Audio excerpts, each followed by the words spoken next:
Welcome to the Nerd Party. I'm Darren Moser. I'm Philip Gilfus.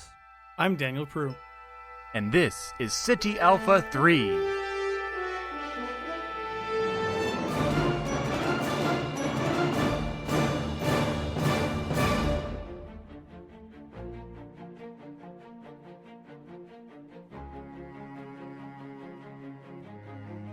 Hello and welcome to City Alpha 3, a Star Trek podcast.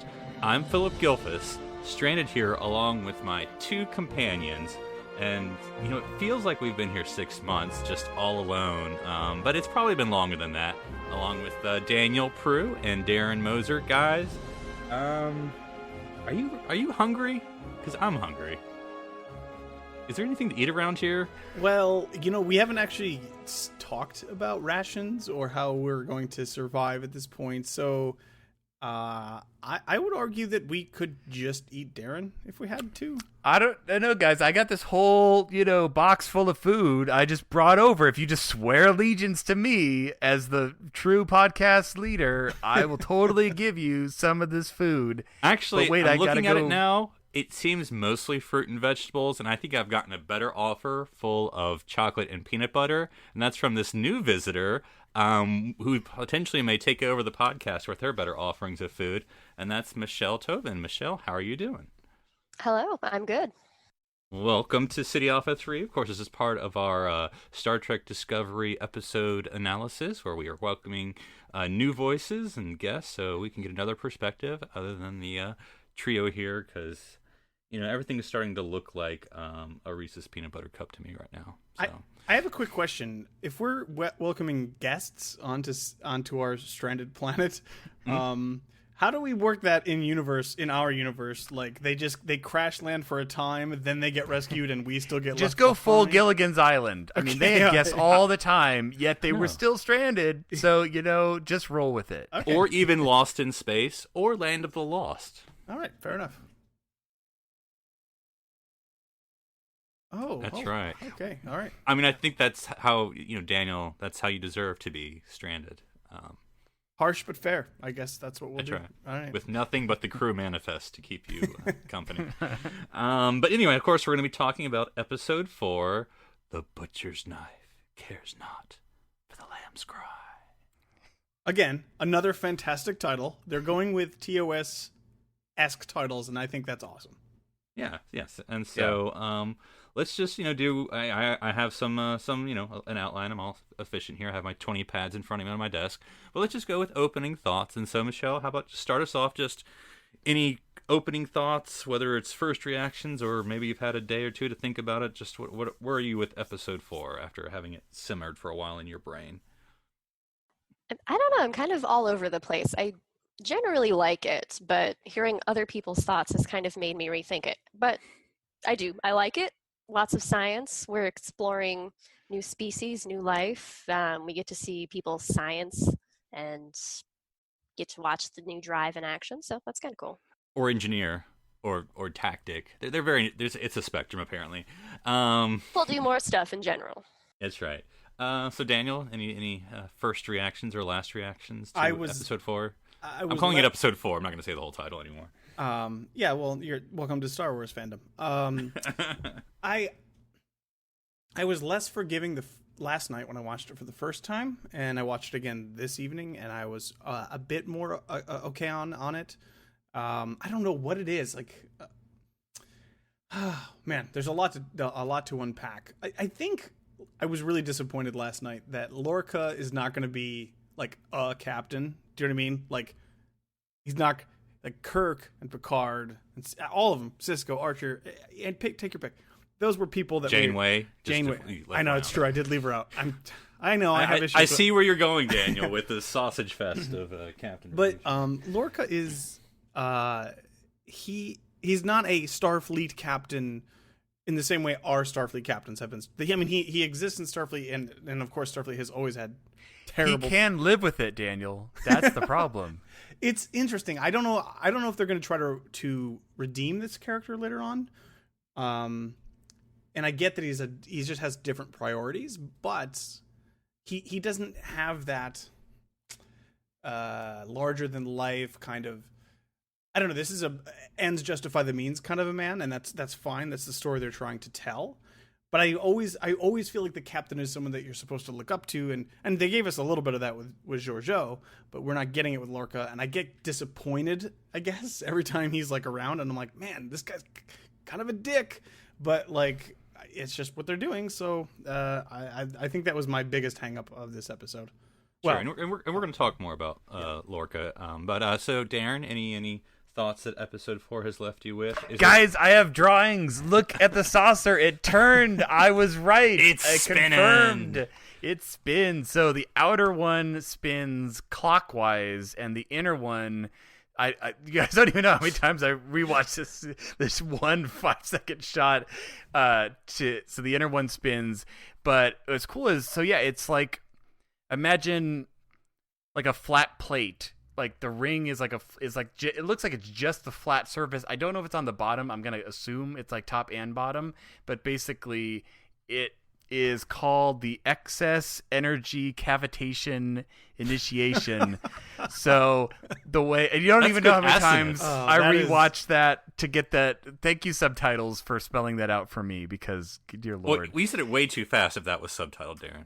Yes, well, a Robo Lady activated it, so it's all good. My guess is it's kind of like, it makes me think of kind of like a flywheel, or like a gyroscope, where you have something spinning that helps you stay on course as opposed to wobbling. If you're gonna port key your way into the sun, perhaps. That's the only way I can describe the animation they used for spore jumping, whatever they call it. It also reminded me of the I'm forgetting the name of it. Hitchhiker's Guide. The drive. Improbability drive. Thank you. The improbability drive. Yeah. Suddenly Now I turned just into need a the whale discovery, at some point. Turn humpback, into of yarn. course. That would actually know. be pretty awesome if they turned into yarn Yeah. at some point. That would be pretty awesome. No, humpback whale. It makes even more sense. Well, then they die. What do you think, Michelle? I don't. Okay, if we're going to talk about this, let's just, since Darren brought it up, let's talk about it now. It's kind of cool looking, but it's pointless and dumb and doesn't make any sort of sense. Why? I don't know. It just felt okay. So the spore drive, or I guess where the tardigrade is going to sit at some point, is in the star drive section, correct? Yes. Right. I think so. It is. It is. Yes. Yeah. Yeah. So I don't know. It's curious that we say that, because of course it's the saucer that's moving. I mean, I'm not the whole saucer. I get that, but Well, that's my right. Yeah. I don't know. I right. just feel like, and if it's like a windmill. It would actually make more sense for it to be the middle of the sphere in the front, The bridge. and then you keep the traditional warp drive in the back. Spore in the front, warp in the back. Is this the mullet of propulsion? I just Look, we've think- already bashed the design of the Discovery enough, Philip. Do we really have to compare it to a mullet? Yeah, I don't know. I'm not sold on the spore drive idea, and Someone who doesn't understand much science, I think it looks really awesome, the spinning. So yeah, it's cool. I mean, it Spinny looks things and lights, Daniel. That's like the 101 sci-fi. Yeah. You're actually not called a chief engineer. You're called a DJ. And so two turntables and a microphone. Anyways, it looks cool. I just don't. I mean, look, I get it. So I couldn't hear you, Daniel, after you said it looks cool. I mean, that's all I need. I'm out. I'm nitpicking here, and I'll admit that. But we're Star Trek fans, and we want reasons for things to do things.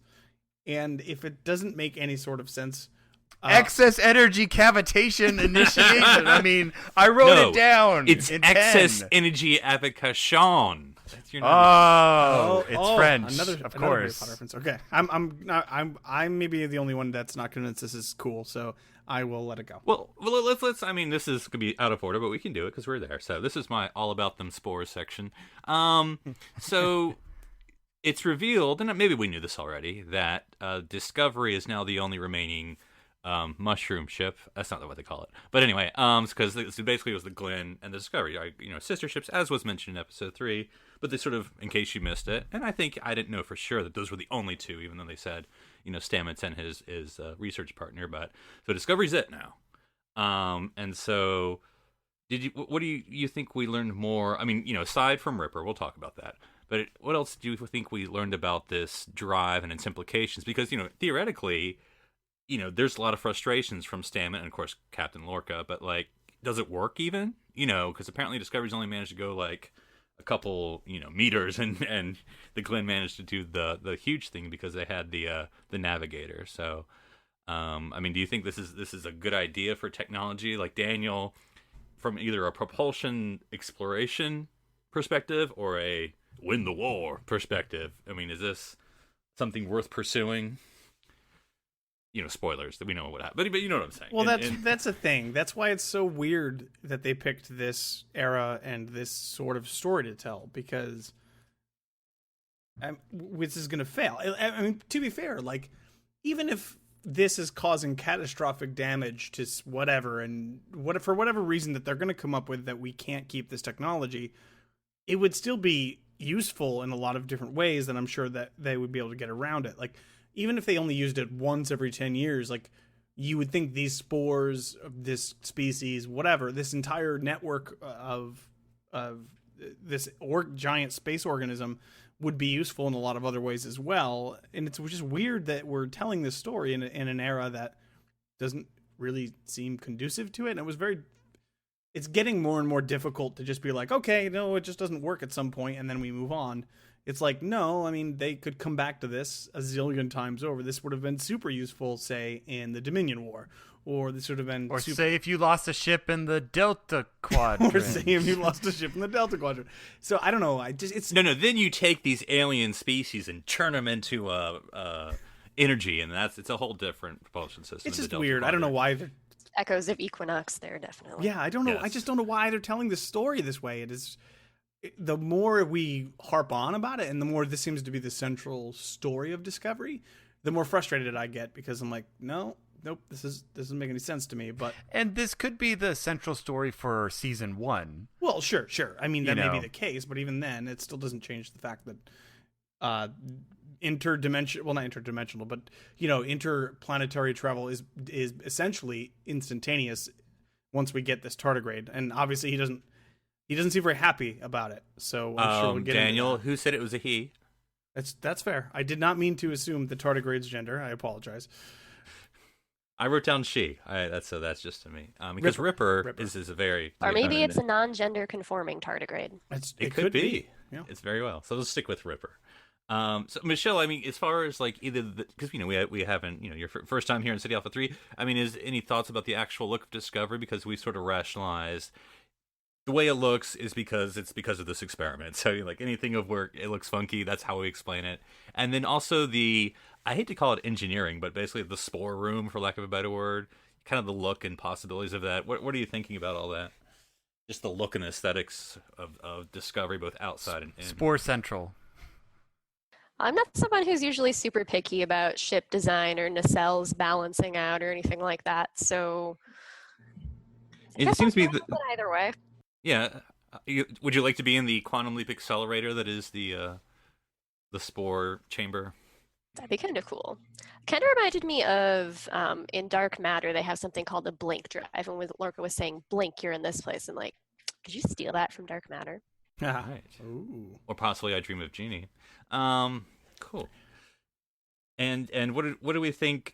Daniel, I heard the term supercomputer, and I thought of you, and and I'm going to totally stereotype. I think Stamets is now starting to remind me of your typical IT guy. I was being chased, but I think I would discover a supercomputer. Thank you very much. I did like Stamets in this episode. I was iffy about the whole.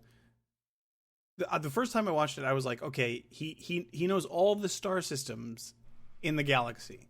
So why do we not know all of the star systems in the galaxy at this point, or at any point in Star Trek? The second time, I was like, okay, I can understand if there's this giant web of whatever that goes through, the spores and all this stuff that goes throughout the galaxy. I was okay with it. It's not that he's a computer; it's just that I guess he just knows.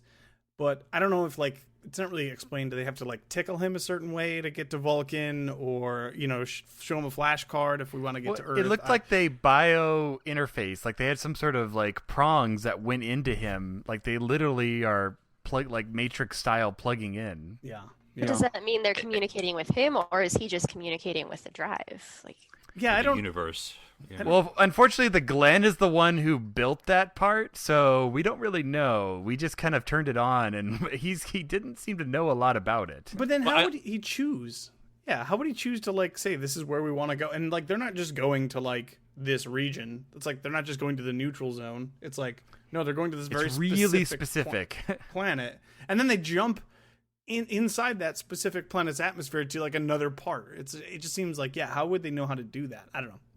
It's a little too perfect for their first time out. Yeah. Well, their second time. To be sure, the first time was in the middle of the sun almost. Well, that was without the tardigrade. They didn't have the tardigrade at that point, so that's why. Tardigrade, wait a minute. I was getting a lot of flashback in the sun jump to, like the wonderful, amazing sci-fi romp that was the 1990s Lost in Space film. Oh God, that was terrible. But it's a great film. I love that movie so much. Yeah, no, it is. It is fun. It's just not good, but it's fun. But basically in the beginning they're gonna basically take the long way to Senti Prime or whatever planet they're going to, and then they're gonna build the other end of this hyperdrive ring because the only way you can jump is through a gateway. If you turn on the hyperdrive without a gateway, you random end up somewhere, thus you're lost in space. So basically that's the kicker of the beginning of the episode or the movie. They go off course, they're heading towards the sun, and they have to just turn on the drive, and I'm like, Discovery. But of course Discovery had no problem getting out of the gravity well of that sun like that. It was, he's like, blink, you're out of the gravity well of the sun, blink, you can rewrite the laws of physics, blink, you can do whatever you want. Even the last episode of Orville was in a gravity well, and they were sucked almost in that gravity well. They needed a tractor beam to get them out. So that is true. True. It actually reminded me very briefly of like when they were in the sun and there's that chaos, a little bit of 2009 when they are the last ship to warp to Vulcan. Right? Is that it? And then, boom, they suddenly appear and it's like, there's ships everywhere. We don't believe in short-range sensors and JJ. And so. Yeah, pretty much. Well, okay, so we've mentioned Ripper, so let's talk about Michael and the Rippers, my favorite band from the 23rd century. So Michael, gets her silver shirt, Daniel, as you do. And we got to see that silver shirt appear, which was an awesome opener. It also explains to us that she has no rank, so that's significant.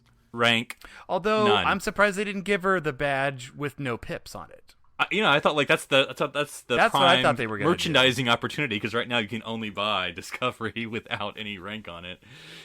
So. I was about to ask how does she communicate without a comm badge, but that's not a thing yet. So. Nope, it's all. We actually see. It's basically your dog tags. We see the engineer use. I can't remember his name ever, but you mean the science officer? Yes, I'm sorry. You're right. I apologize because it's so used interchangeably in this series. Stamets. We see Stamets use the comm badge, which isn't the first time we've seen it in Discovery, but it looks bigger than TOS comm badge. Well, the cage, little boxier. It was sort of like, and I think this because they were just using the prop for the first time, they're always careful with it, like opening up slowly, and like, by second season, Kirk's, flailing that thing like, with a wrist, but, but like you said, so Michael starts her new assignment, and I like weaponize him. Yeah, well, I think it's funny, how they keep it doesn't really bother me, but it's funny of like, all right, you're science, so we're assigning you to engineering, which is the weapons lab. Okay, and here's the tactical officer to help you with your science engineering. Just give her a black badge. That'll make everyone happy. All the nerds will rejoice. You're right, we still don't know what that means. Yeah. I'm not gonna lie, I was kind of relieved that the secret creepy science lab wasn't just Lorca's, that he shares it with other people. Like his creepiness is shared over.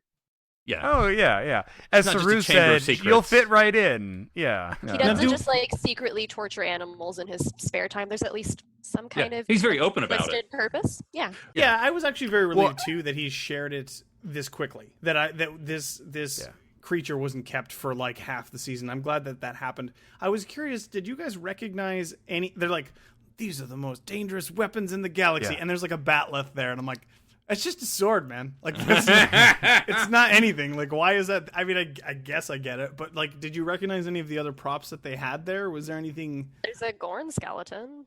Yeah. A We type talked of weapon. about that, yeah. Yeah. Yeah. So how are these things dangerous? No. Her crew isn't going to be discovered for another 10 years. Yeah, that's right. Spoilers.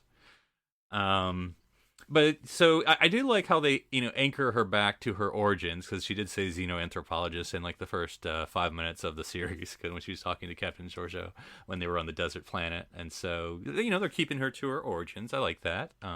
We always wonder when we see people in these command positions, where did they come from? And so now we know where Michael's background is. So what did you guys think about, we'll talk about R.I.P. Landry in a second here, but what did you think about the Michael Ripper storyline relationship? As I read in other reviews, they're like, it's very Star Trek, of course, perceived to be a monster. Very Star Trek. There was that part where the tardigrade did the no kill eye with the claws. Was that not? No. Okay. No. Okay. Yeah, no, it's like people have said, it's very Star Trek. It's very, again, smart sci-fi. She's taking logical steps. I don't know why you would think sedation protocols would work on something that you've never tried it on before. That seems really dumb. Well, you can try it, but it's not like, all right, turn it on, open the door. How about you try it, then check vital signs, and then look at it. Is it asleep, maybe? Look. I just, before you knew what you had, you packaged it and you sold it and you put it on a lunchbox and now you're selling it. No, one thing Star Trek Lorca needs didn't know if more he Jeff Goldblums, could think if he could. Yeah. Yes, he does. But no, I really liked the direction they're taking Michael. It's one of those things where when she's she's kind of been stripped down as far as like her rank and position. So for her to kind of fall back on what she's really good at, and as we'll point out shortly, we need a new weapons officer. So, hey, guess who also is really good at tactics? No, but I really liked all the scenes that she had with Ripper and wait, do you think she's the going to take that methodology position? she did. I wouldn't be surprised.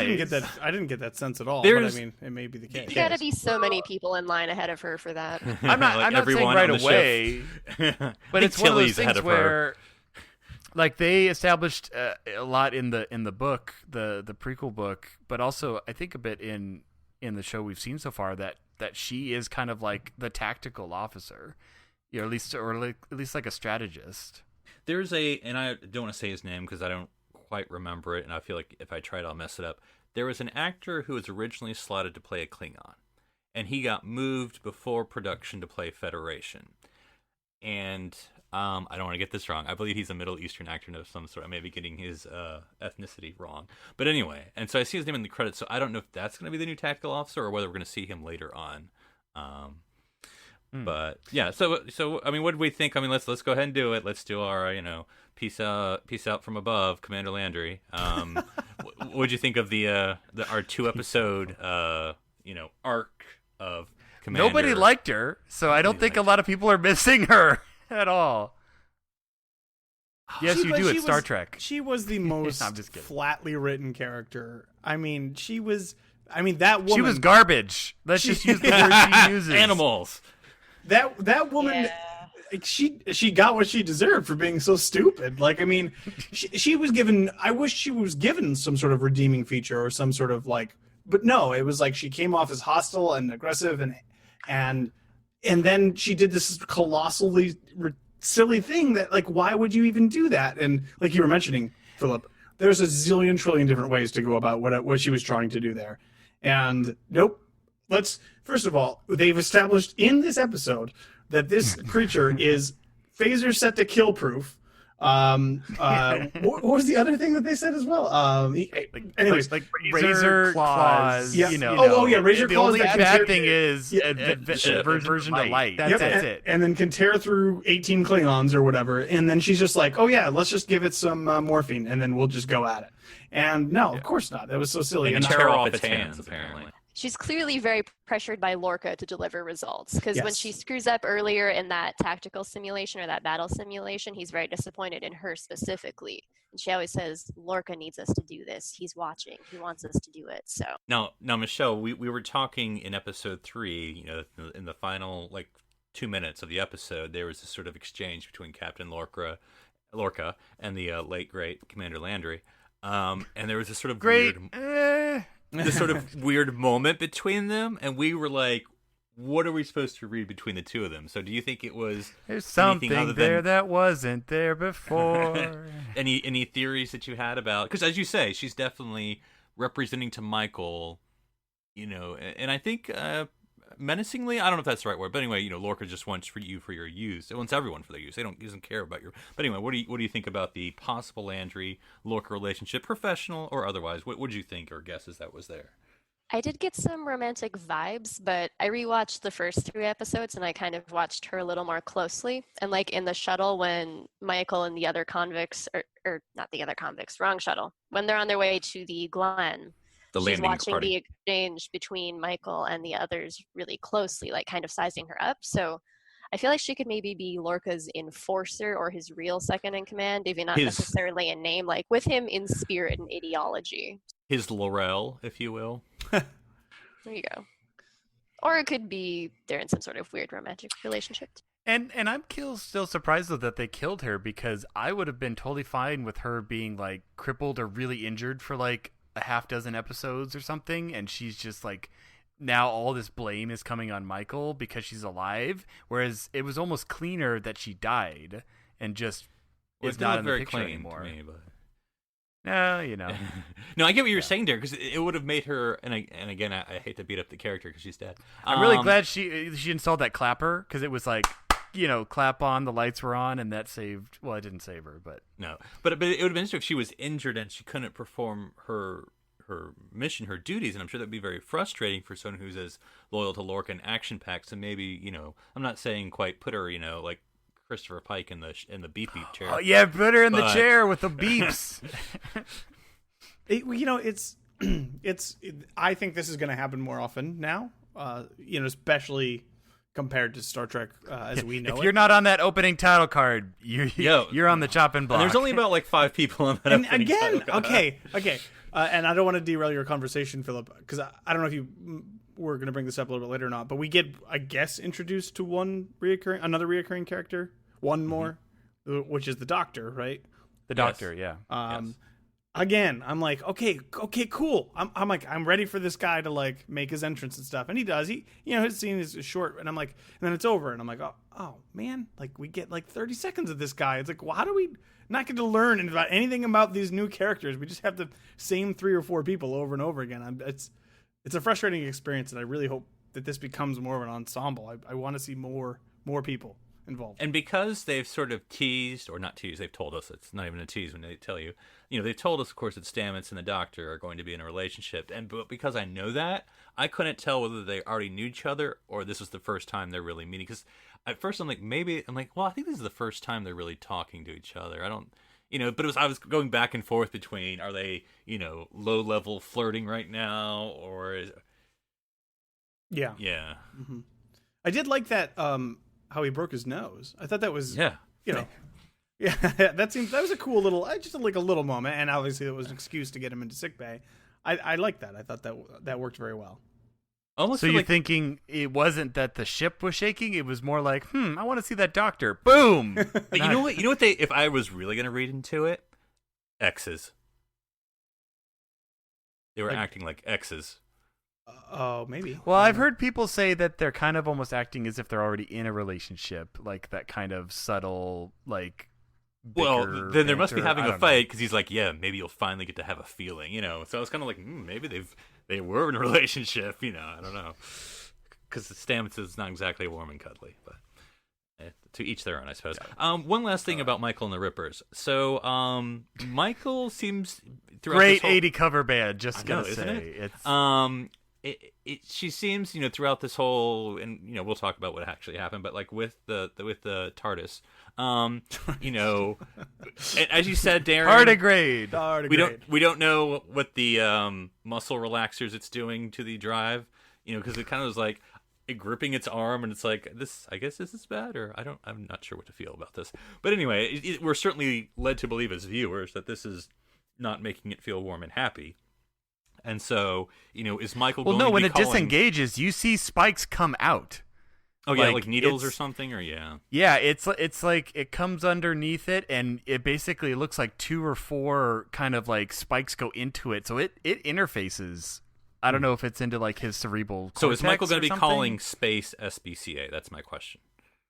I think the implication is definitely that she is starting to feel sympathy. I mean, obviously, even from the beginning, she's kind of the champion of the Ripper or Ripper. I don't know. I think that's kind of in this corner, the Ripper. Well, again, and I'm not trying to be Mr. Nitpicky, but it's like when Michael was talking to former rest in peace Commander Landry, forever in our thoughts. She was like, you know, oh, this creature, you know, it made one bad decision, and suddenly it's like. It's you know, it's like just because it mutinied. I mean, I'm sorry. What were we talking about again? I got it. I got a little on the nose. That was so on the nose. I rolled my eyes both times I watched that scene. But yeah, I think going forward, I think the implication is this is not happy-go-lucky fun time for Mr. Tardigrade, and Michael is going to be the champion who says we can't be doing this. Maybe that's where the conflict's going to come in, and maybe that's where they're going to be like. We can't use this anymore because we're essentially torturing a helpless creature to achieve our own ends, and that's a very Star Trek idea, I guess. And if that's what they're planting the seeds here for, I am okay with that. But I'm not sure if that's where they're going. It reminds me of the Doctor Who episode with 11, Matt Smith. I think it was the second episode the whale of the series. One, the space whale. Yes, the space whale one with Queen Elizabeth X. And for those, very quickly, it was like 10 seconds. This was the future, of course, and like all of the nations were in space. And I think it was like Space Scotland or Space UK, Starship UK, I think is what it was called. Yeah, I think it's Starship UK. Yeah, it was on top of the space whale. And long story short is they had to make a choice whether to just kill it because it was in pain, or to let it go and risk destroying Starship UK. And that was sort of, reminiscent, right? Propulsion, right? Reminiscent of what we is. So, Michelle, do you think that's going to be the ethical dilemma here between Michael and her mascot, her familiar mascot? I think so. I think they're setting up a do the ends justify the means arc that may or may not go beyond just the tardigrade, because Lorca's clearly got some issues that don't jive with Starfleet morals. So, I mean, this is the Equinox story. If that's the case, this is the Equinox story all over again, then, right? You know. And so except for that one was set in the 24th century, we'd be more accepting of it. So, though I don't know if the ships were bigger or smaller than Discovery. I wouldn't say it's smaller than Discovery, but that possibly can't be true at all. Discovery would probably be smaller than Voyager or the same size. But anyway, and Equinox was even smaller than Voyager. But that brings us to Colonel Lorca, as I'm calling him. We certainly see him, the frustrated, to me, this is my words, the frustrated commander of a science ship that he's trying to will into a warship. All these, we are the tip of the spear. Yeah. See, and the more, and this is my personal experience, and so, because I came to episode 3, like, God, as we talked, Dread Pirate Lorca, please listen if you haven't already. But anyway, about like, like what a lot of people are saying, he's extreme. But then the more I'm around him, the more familiar he is, and I know why. He reminds me, and that's why I call him Colonel Lorca, he reminds me of all the brigade commanders I've been around in the Army, whether it was in Iraq or whatever, and so I'm like, he's not evil, he's just a military officer. I mean, that's what's throwing, I think, everyone off, like, oh, this is evil. It's like, well, he's not evil. I mean, we might see with some of the torture and moral questionable ethics, but like, I think he reminds me of a 21st century or 20th century brigade commander, Colonel Lorca, and so he just doesn't gel with Starfleet because, in the modern day of, tip of the spear, I mean, that's Army talk. That is regular Army talk. I've heard it a million times, and so I think that's maybe what's rubbing against it, but to me, he's growing less evil because now I'm like, oh, I've seen this before. But anyway, but what do we think of what more we learned about Colonel Lorca as he was given the the mission to save Corvin 2. What do you think, Darren? Yeah, I mean, well, did you know that Corvin 2 produces 40% of the dilithium crystals for the Federation? You know, I did know that, but did you know that... I was reading the AV Club review of this episode, and they're like, 40%? I think would have been guarded better then. But anyway. Yeah, but no, and I mean, you could definitely tell they're trying to tug at the heartstrings. You got the recordings played over the intercom of the "Mommy won't wake up." You know, I mean, yeah, it's obvious. Oh man. Yeah, but and you know, when the Avengers leave and there's not a trace, and they're like, "Who saved us?" You know, it's a little on the nose, but I think. Lorca, we get a little more Lorca. I think we're going to get a lot more development of Lorca next episode. I think that's definitely going to be a captain heavy. You mean Lorca over Muddy Waters? Yeah, well, there's also, I mean, obviously we know skipping ahead a little bit, we know he's going to meet Mud, but there's also the fact that he could technically confide more into Mud because he's not part of his crew. He's not like a Starfleet officer. So I'm just saying we might get a little more He may revelation. just draft him as well. We don't know, right? That's Dwight K. Mudd, by the way. Yeah. But you know, Daniel, you know, you're always Starfleet is not military, but it seems to me we have a military commander of the USS Discovery. Oh, certainly.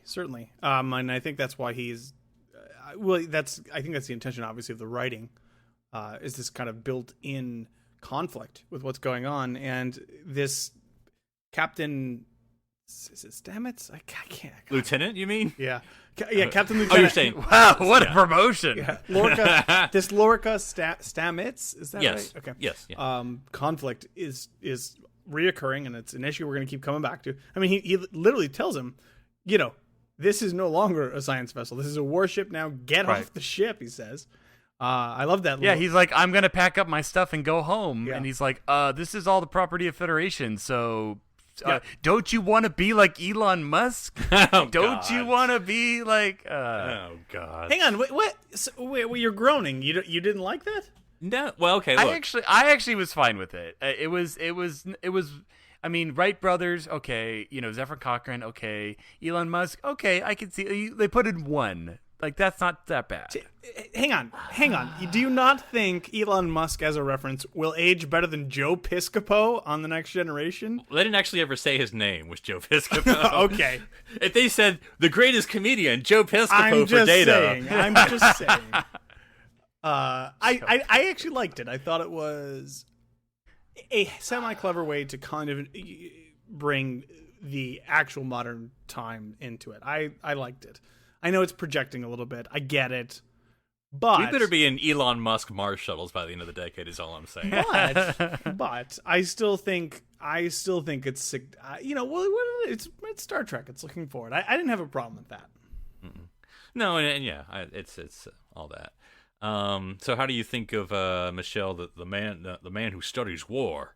Because I thought, you know, again, I'm going to be in this weird place of playing Lorca apologist, but when he was talking to Stamets, I mean, and we manipulation, but like, is that wrong to remind him that there are lives at stake? That, you know, if he puts his brain in motion and ass in gear, you know, that we can actually save people, or is that being too, you know, whatever?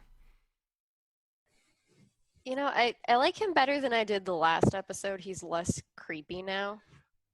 But now, would you eat one of his unwrapped fortune cookies? Has he washed his hands after playing with his creatures? Only Dobby actually deals with the fortune cookies. He doesn't actually touch them himself. So if you're okay with Dobby handling your fortune cookies, I think that'll be fine. No, with Lorca, I think the Federation probably needs him and people like him just because they are explorers and more scientists than an army or a military. So they don't have a lot of experience, I'm guessing, at this point, fighting a war with people like the Klingons. So you need me in that sorry, chair. Sorry. You want me on I that sneezed chair. there. Yeah. What did you cough there, Darren? Zindi.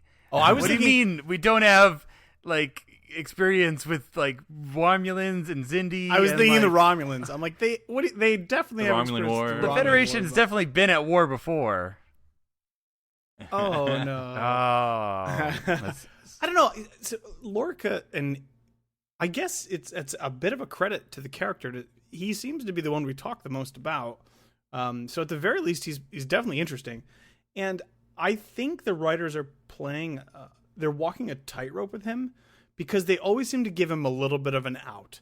Like you said, Philip. Like he played those distress calls over the loudspeaker for everyone to hear, and yeah, that is manipulation. But it's also serving a very real purpose. He's doing it because he wants to win, because he cares that these people are safe. He doesn't necessarily just want to fight people. He just. But you're definitely streaming right towards a ends justify the means kind of conflict. Exactly. And like that is definitely around the corner. I think they're playing that very well, because I can switch 3 or 4 times in an episode about Lorca. I'm like, oh, I see what he's doing, and then I'm like, God, why is he such a jerk? And then I'm like, okay, I get it. Like he's a big picture guy. I'm right where I think they want us to be. I generally think he's probably not a great, awesome person, but again, like you mentioned, Michelle, I think it's like this is where it's like Starfleet needs these people, and that's where we're at right now. So. Any guesses? A little bit of Admiral Marcus and his secret shipbuilding. I remember what planet in that one Star Trek movie I try to forget about. Yeah, we all do. Yeah. Star Trek Into Despair. Yeah, and see it again. There was a recent. It wasn't a meme, but like a Twitter tweet that's been gaining popularity. Like people are like, oh, there's not people like this in Star Trek, and then they show these different pictures of all these characters, like Captain Admiral Layton, I believe, from DS9 Paradise Lost, and they have, like you said, the Into Darkness Admiral, and then they have all these sort of Badmirals, and I'm like, and again, I don't apologize for Lorca, but I'm like, he's not evil per se, because all of them were sort of like villains, and Lorca, not yet. He may get there, but Lorca has not yet gone into villainy for me yet. He's just, again, very assertive about winning the war. He's controversial for sure. Yeah, exactly. And so where's the moral line he's finally going to push too far? Because we agree, or I say we, I'm the show, when I say it may include us as well, is that Lorca is going to push, and he's going to push, but so far he hasn't visibly stepped over the line yet. But will he? And I think that'll be what makes him interesting. Like you said, Daniel, it kind of reminds me of like the pilot of The West Wing, where it's like, no, this show's going to be about the staff. We're not even going to show the president. That's sort of like discovery. Like, no, it's all about Michael. We're not. Okay, actually, it's kind of interesting. All right. Well. And that's actually, darn it, we wrote a really interesting captain. I guess we've got to use him now. And that's what's so interesting, because if I agree with you, Philip, when they get to that line, I have no idea what Lorca's going to do. They could definitely, conceivably write a story where he gets to that line and he's the one that says, no, we're not doing this. I could see that. I could definitely see him saying, no, enough is enough. This is, I draw the line here, kind of a thing. But I tend to think that he would be more willing to go with the unscrupulous thing. He's just going to pack up his pizza cutter and just go home. Yeah. Yeah. It's interesting. Lorca's an interesting character, and he's unpredictable. I'll say that. And here's a question, and this is for anyone. So, Saru, obviously Commander Saru is the first officer. Did Starfleet assign him? Because I don't know why Captain Lorca would have chosen him. See, I see it as a balance thing, because he says in the first actual Discovery episode that he's not afraid of things other people are, and Saru definitely is. So between them, hopefully Lorca doesn't, throw them into the sun. So he's the check. Yeah. Maybe Right. he's the only reason that Lorca was given this ship is because Saru's there to counter him. Right. Although he hasn't really gone against him ever yet. Because, and Saru, and this is where the episode kind of gets into my sensitive spot about where I am in my Discovery fandom, might be the right word, I don't know. Anyway, is that Saru is not a fan. I feel like Saru is that part of me that's like having some issues. And Saru's like, when Michael calls him down. I'm going to write a really detailed log about today. Yeah. I think Saru is the one who's keeping memos. He's the I don't know. I don't want to be controversial, but he's kind of like Someone's gonna read this memoir one day. I know. And I'm gonna be totally vindicated. Saru is like the I don't say this controversial. He's like the Jim Comey of this. He's like the administration. Like, I'm keeping memos about everything Lorca's doing, and I hope there are tapes about what he's doing. But anyway, it's like Saru's like, oh, you're gonna fit in great, Michael, with Lorca, and that's his insult, and that's his captain, right? And so. Yeah, I think so. That scene is played pretty closely with the sickbay scene where Lorca decides to play those sounds over the loudspeaker. I think it's supposed to show that both Lorca and Michael they're okay with being manipulative, because she lures. I don't want to say lures, but she convinces Saru to come down to like under the guise of friendship and apologizing and blah blah. Does blah. he not know what that lab is for? Because he's kind of the first officer. Yeah, he's should kind of know. like, I totally didn't know that was in the dark closet there. Like, Well, to be fair, I mean, I don't know that it. Even when he gets down there, I think he knows what's going on. I think he knows what's in there, but he just goes down there because she wants him to, and she's like there, like, oh, I'm so sorry for all this stuff, but then she's really like, I just wanted to know how your little spindlies worked. If they were your going threat out now, ganglia didn't come out. and Yeah. so she's like totally using this guy. Like, I'm more on hashtag Team Saru as time goes on, because when he says, and I think it was last episode when he's like, no, you are a dangerous person. Like, I'm starting to see what he has to say, because she's manipulating him at this point, and he's like, yeah, no, you were supposed to be on a shuttle out of here, and what are you still doing around? I can totally see that. Yeah, I don't feel like, and we only have a few examples, but our thesis has always been that a first officer runs the ship. I do not think the first officer runs this ship. I think Captain Lorca runs this ship. I think, he keeps his own counsel. Yeah, first officer gets told what he's going to do, when he's going to do it, and that's about it. I think there's more to talk about with the Federation, but let's just take a moment and talk about There Be Klingons. Yes, Klingons. Yeah, we get a lot with the Klingons. Yes, they were in the episode. Yeah. Yeah, I mean, like, it's almost like I feel like it should be like a wepisode, and just because it's you could have just done it all by itself. It kind of didn't fit with everything else, but it was just fine. That's how Discovery's doing it, I guess. You just have to keep parallel minds when you're watching. So, Daniel, there's so much to talk about. We can go into specifics, but anything. What do you think about the Klingon going-ons here? We had, just for namesakes, for everyone who needs them written down. So we have Vok being the main, or at least the quote-unquote main character we're kind of Son of following None. here. Yeah, and then Laurel is his I don't know what you want to call it, assistant, disciple, friend, confidant, whatever. And then we have Cole, who is the Stripey, like if this was Gremlins. Okay, so Daniel, what'd you think about the This was Gremlins. I like that. My name is Stripey. I am actually curious who would be the stupid main character. Gizmo, thank you. In Gremlins, but anyways, that doesn't matter. I get it. I mean, I'm reading it from a mile away. If you tell me 6 months from now and you're listening to this episode that I'm wrong, that's fine. But I'll tell you exactly what's going to happen. He has now been shamed. He's going to bring together a whole bunch of people. He's going to unite the 24. I guess it's not 12. 24 houses. And he's gonna underdog the heck out of the Klingon Empire at this point, because he's left now, stranded in the on City Alpha 3. And also they all enjoyed a nice meal of creme de la jour. No, guys, no. And I mean, I don't want to be too much. That lost me the first time I watched. I'm like, half the episode, I'm like, that's the visual the whole time. I'm like, too far, guys. Too far. It Not is. cool. I don't know. It is what it is. It's they're painting Klingons as barbarians, and that's just and Star Trek waffles on that. It goes back and forth on whether they are or whether they're not, whether these people are, I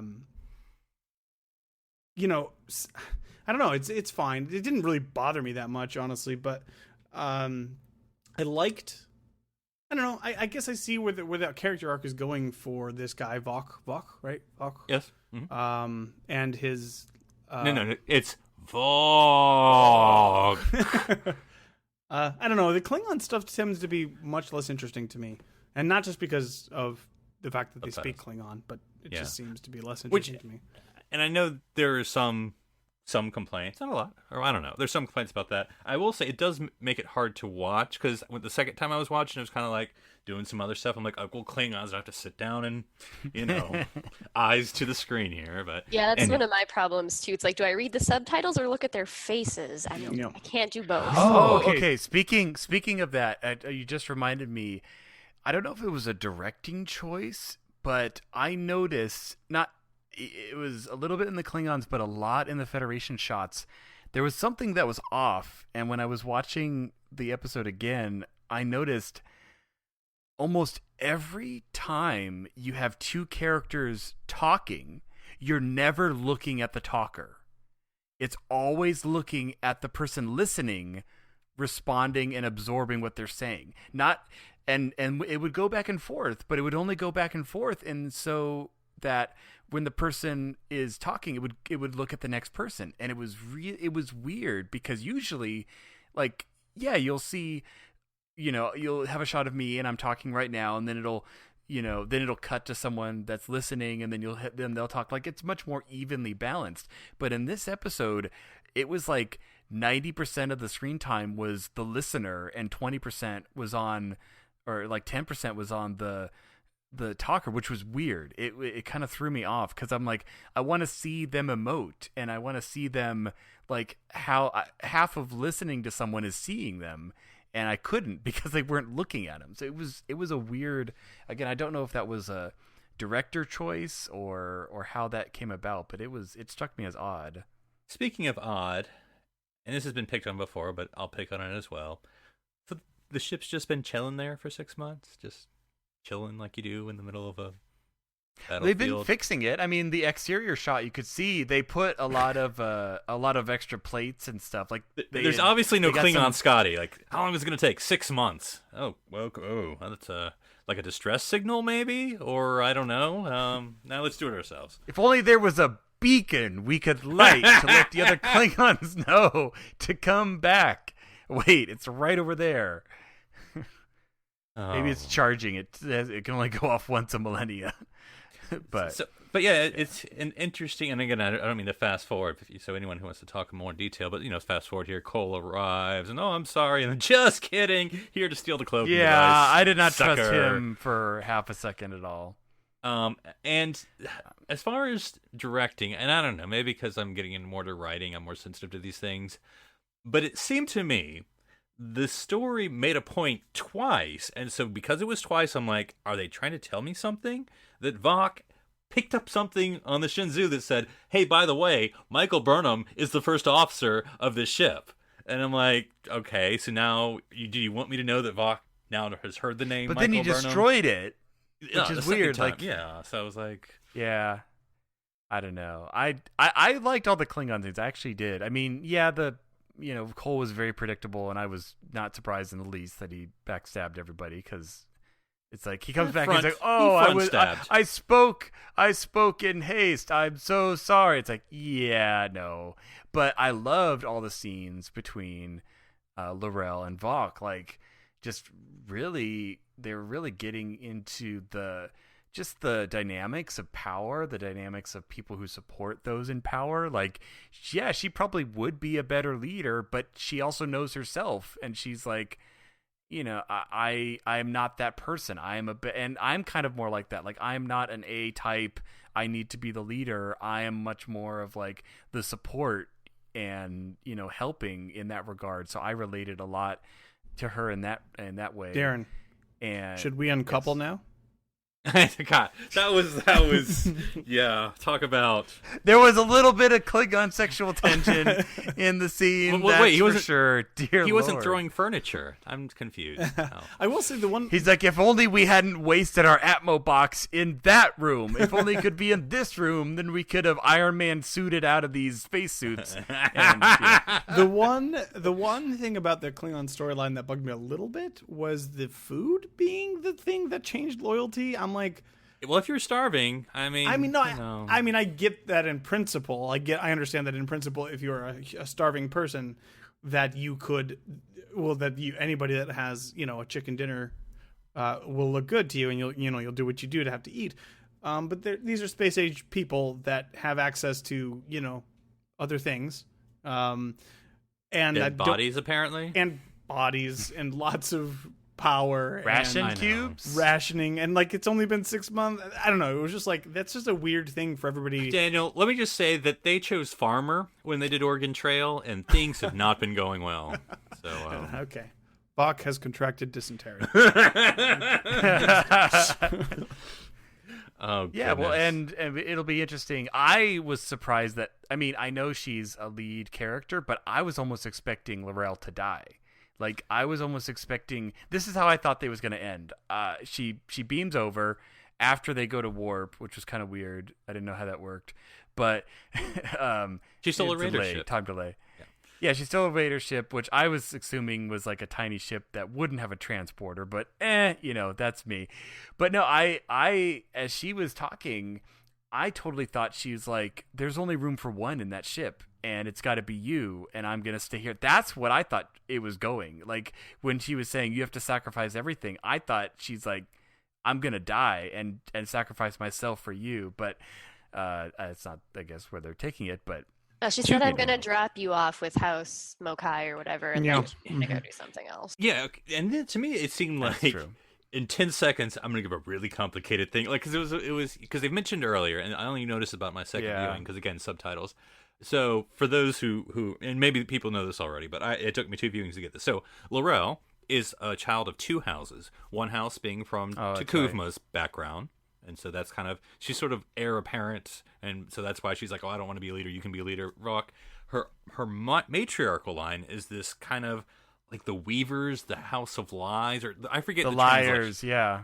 And so that's where I guess she's sending Vogue to the matriarchs, and very vague about what's going to go on there, but apparently like, oh, you're going to lose everything. Okay, I missed the name. Like, when they said the name again, I couldn't make the connection that it was the matriarchal side Of her house, Martia. I'm making it up, but it was something with an M. Would be awesome as if it would be the same monastery that Worf went to when he had his crisis of faith. Yeah, well, they would just sit around, I guess, waiting for Kalos because he never shows up. So That's true. That's pretty much all they did. But he did. well, he did in Worf's time. He wouldn't now. He would just. That's what I'm saying. Yeah. He'd just sit around and do nothing. Okay. Any final comments about Klingons? I mean, obviously they teased a lot. Okay. So actually, I do. I have one more. Go ahead. The whatever birds of prey they're using are tiny little baby birds of prey that die with one shot. Yeah, they're like little fighters. Yeah, I don't know if they're fighters. They must be a little bigger than that, but they're. They remind me of Stargate Death Gliders. Like, they're really small. Oh, yes, of course. They're like I don't think runabout size. Strike like a bee. Yeah. Like a tiny bumblebee. But Yeah, they're specifically calling them birds of prey in the episode, and I'm like, which is fine. But I'm just like, okay, well, they're little babe, they're little tiny, they're a little small, but the Little chicks. sparrows of prey. Well, it's and whatever. I mean, I'm not going to harp on it, but it kind of reminds me that Discovery is sort of going the Kelvin route instead of the what I'll call Legacy Trek route. That apparently shields don't exist.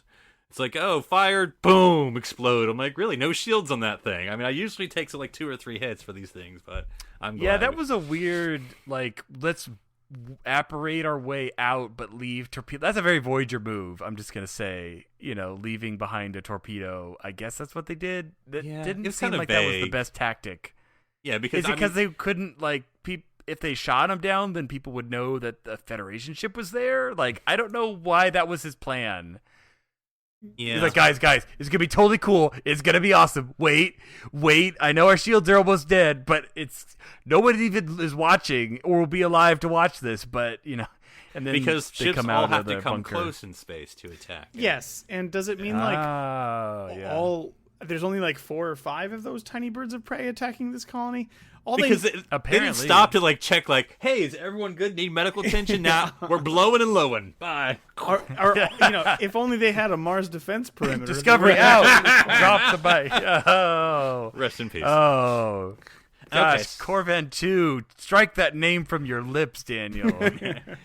All right, before we get to final thoughts, let's talk just a little bit, kind of going chronologically with the end of the episode, even though it was sort of it began at the beginning, and that's with the case of the beeping box. Which I'm surprised that Tilly wasn't like going out of her mind with the beep. Like I could see like Michael coming back and she's like, Michael, you have to open the case.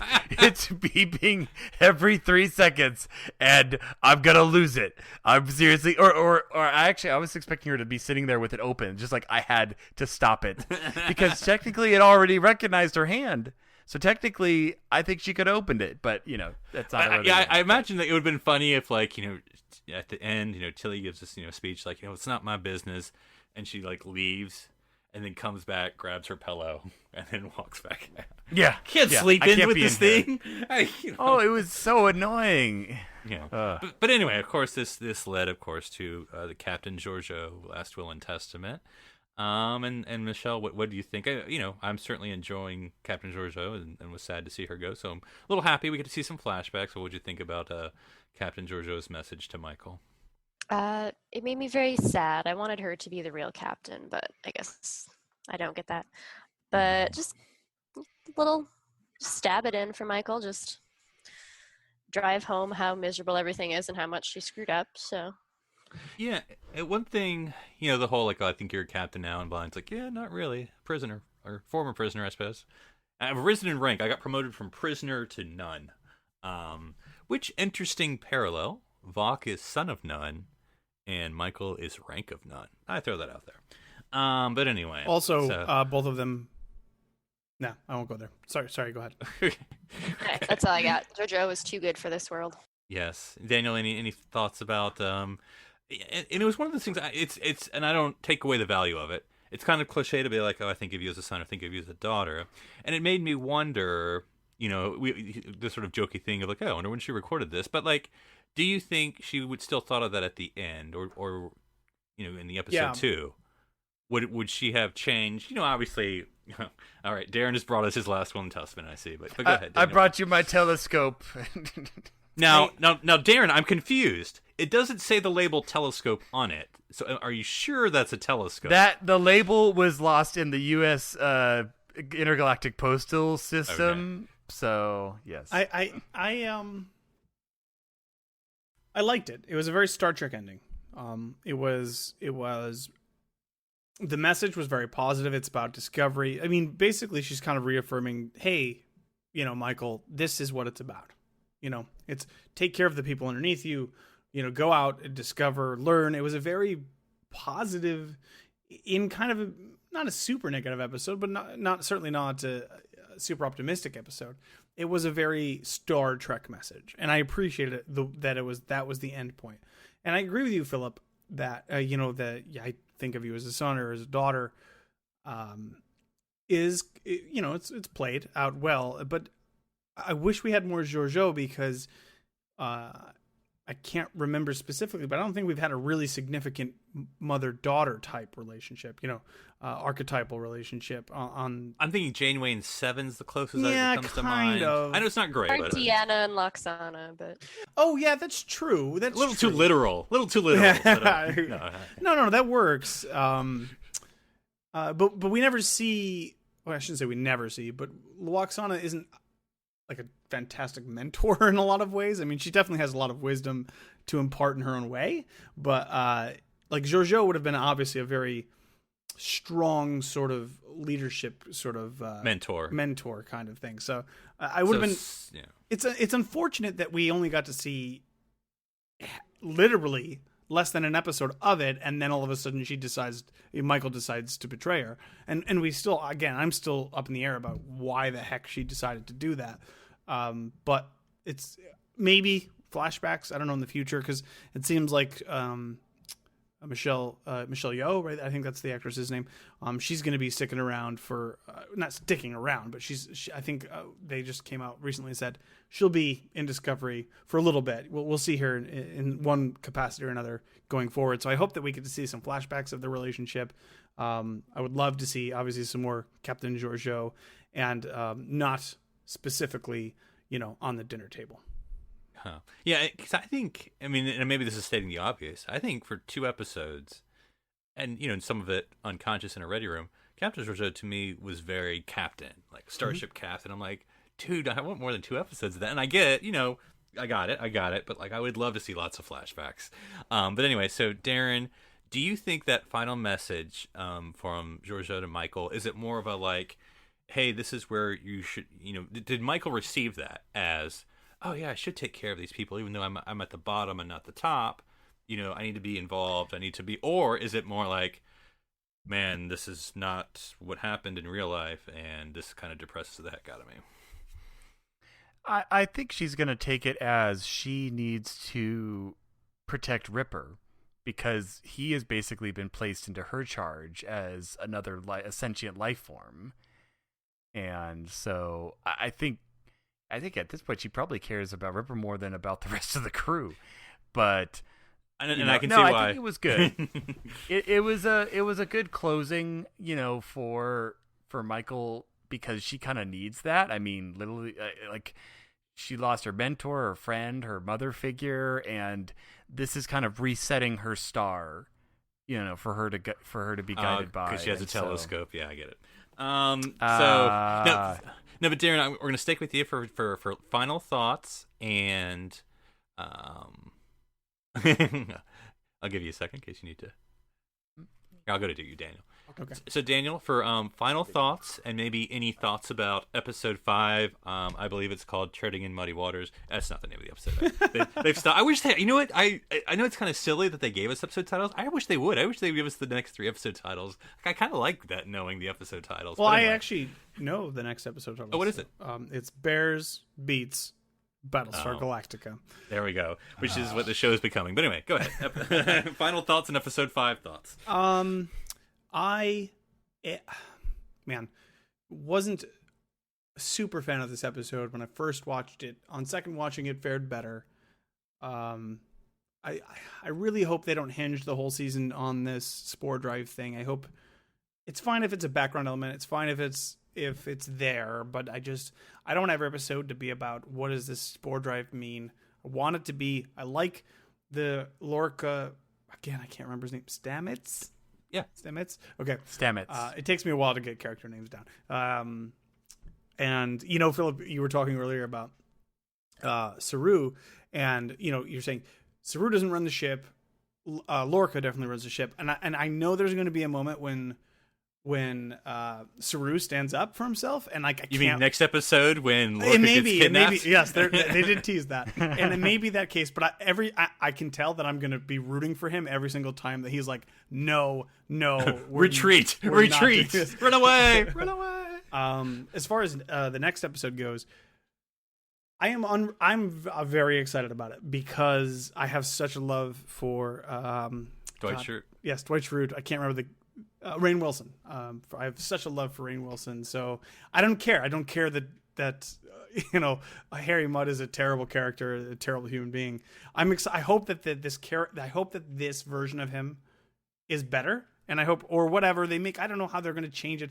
This actually will be interesting. Other than Sarek, this is the first real character from Prime Trek that we're going to see. So, and Sarek is pretty easy to kind of maintain consistency throughout.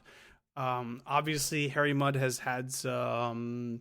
He will have some interesting transitions, I think, into modern storytelling and modern television. It'll be interesting to see how they treat this. I think this will inform a lot of how Discovery handles Star Trek canon going forward. That we've talked. There's been talk about Amanda coming on. There's talk about a lot of different characters and elements from different Star Treks coming out at this point. Like I said, Sarek is all we've seen, and we saw him for 2 scenes, and one of them was long-range telepathy, so I don't know if that even counts. So we'll see. We'll see how Harry Mudd is handled, and maybe it'll be terrible, or maybe the character will be still as awful as he was. But I'm excited just because I love the actor, and I'm interested to see how they handle that. So we'll see what happens next week, but cautiously optimistic as always about Discovery. All right, Michelle, any final thoughts about episode 4 and any musings about episode 5? Well, I liked this episode because we got to see a bit more of our regular characters, and some of them started to thaw a bit more around the edges from what we saw in the last episode. And I guess what I would like to see going forward is a bit more camaraderie amongst the crew and them building relationships. Because, I mean, at the heart of the other series, it was the crew and how they interacted with each other that drove the entire thing. So I'd like to see more of that. Don't get me wrong, I like what we got so far. It's new Star Trek. That's good. Always good. But I'd kind of prefer to see something a little optimistic too. And that's Yeah. what Star Trek does. It's optimistic. It depicts a brighter future. And with the world right now, we all kind of need a little bit of that. So I hope there's something brighter coming up for this series or some sort of good thing that's going to happen. Yes. All right, Darren, final They almost thoughts? flew into a sun. Is that not bright enough for Well, them? and a beacon. I mean, come on now. Okay. But Darren, final thoughts and musings for episode 5, In the Thick of the Mud. Yeah, I'd say, final thoughts on this. There was one line that we didn't speak about that my sci-fi sense was tingling when Lorca was talking about Ripper and basically was like, it has, aversion to light like I do. And I'm like, what if in the future something happens with the spore drive and Lorca is transformed and sent back in time as Ripper? I really don't think that's the way they're going, but that for an instant, that's what my my sci-fi sense told me might happen. But no, I think a really good, solid Star Trek episode. I mean, I think we were almost spoiled with that 2-parter pilot because we got so much information, and then since then, it's really had the brakes on. Not in a bad way, but we're very slowly now getting information, and we want it all. We want to get it. So I think we're gonna get more Lorca and more of Lorca's internal, as far as when a man's in prison, he probably shares a little more with Harry Mudd, and we'll get some Saru, and we're gonna get some more Berman and Saru banter, because they're now gonna be the two. Well, she's not really head officer, but still experience, I guess. But no, I'm looking forward to next week. And although, man, I forget, did they change when the break is? How many episodes? Yes, they've added an episode or two, 1 or 2 episodes. Yeah, one I thought it was, but yeah. one. Okay, yeah. So they're gonna go to 9. Yeah. So they'll go to 9 and then start with 10 on the other side. No. It's 15, so it's 9/6. Right, that's what sorry, I meant the 10th episode will be the next one after the break. Which is weird, because imagine of course, Best of Both Worlds, if you push that back 1 episode, then it wouldn't make any sort of sense. You would think that they would have built that break into the storyline, but I don't know, maybe, it's the powers that be. Maybe they know what they're That's doing. a good point. Yeah. Well, when the Discovery Christmas special comes out, and the tardigrade... Yeah, because if there's any crew that would celebrate the togetherness of Christmas, it'd be the crew of the Discovery. It's actually kind of perfect, because you could, if you had a Christmas ornament of the Discovery, you could hang it by that outer ring of the saucer, and then the inner ring spin it on the inside. So that makes a lot of sense. Has a little ballerina in the center. Yeah. For this episode, I won't go too long, but I agree that with the pilot of a lot of the other series, not that they covered everything, but they would sort of give 2 things about the character, like this android wants to be human, or this doctor's wet behind the ears and think he's on the frontier, or this character was in prison and maybe wants to do good. Now we sort of had 2 things, but I think with the Discovery crew outside of Michael and Saru, it's kind of one note. Lorca wants to win the war. Stamets is all about the science and hates that he's there. And so I'm like, give me a little bit more what's their favorite color? Do they have a brother? Give me something here, about these characters, because they all seem a bit, they're interesting. I don't mean to put them down, but a bit one note. So as we said, I hope we get a little more character thing. I don't know. We don't always have to be, the deep richness of character. I don't mind a little plot moving as well. But let's equal time with all that. And so I am looking forward to episode 5. I'll admit, for I don't know. I'm not going to say, I don't want to say anything too negative, but you know, like Michelle, like you said, I need some optimism, or I'm going to start losing some enthusiasm here. You know, I need something. Give me a bone. Optimism, Philip. Exactly. So, but Michelle, if people want to talk to you more about your thoughts about episode 4 and maybe episode 5 in the future, where can they reach you? The best place would be Twitter. My handle is mtoven. All right. And Daniel, if people want to know more thoughts from you, where can they reach you? They can find me on Twitter at one of Dan. That is the number one, not the word, as in the number of moving parts a saucer section should have. And Darren, if people want to become candidates for perhaps that telescope when your time comes, where can they reach you? Wow. Well, I just hope nobody eats me. Too soon.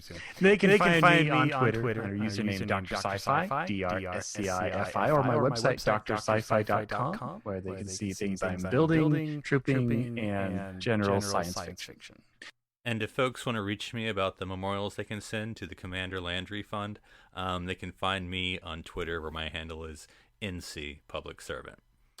All right, guys. Well, I look forward to episode 5 next week, where we will have another guest. Until then, I'm Philip Gilfus. I'm Darren Moser. I'm Daniel Prue. I'm Michelle Toven. Stranded here on City Alpha 3.